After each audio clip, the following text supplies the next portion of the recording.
Ovog puta ide prvi čimun, brate, znaš da sam baš na svaki over imun. Pa i na tebe te bre, tato moj, ne tako da me gledaš ovdje sad, brate, i od tebe nikako ne presam. Možeš sve da probaš, al nećeš biti bolji, rekao sam ti malo pre da ostaneš na veće šolji. Krenulo malo pre da njaške, brate, zašto moraš stalno u taj mikrofon da njačeš?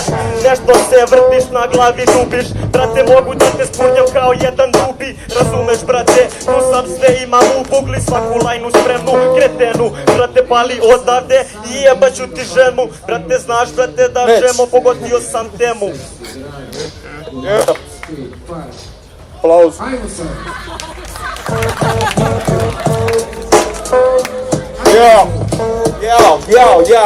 Jao. Zašto mene porediš sa Dubijem? Nisam DJ, ali imate Dubijem. Pičko, ti si niko. Jao, kurac mi za šišto. Jao, čuo zna kolika si pička. Ima da te zove sljedeći put da se skidaš. Kao juče, jebem ti dupe.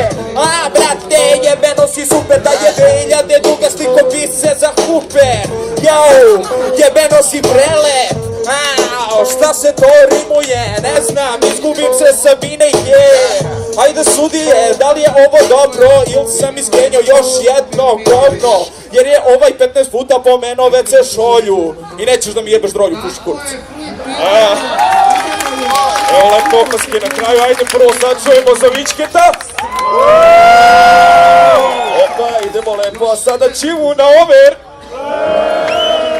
Idemo, šta će reći sudije? Arafat će imati čas prvi da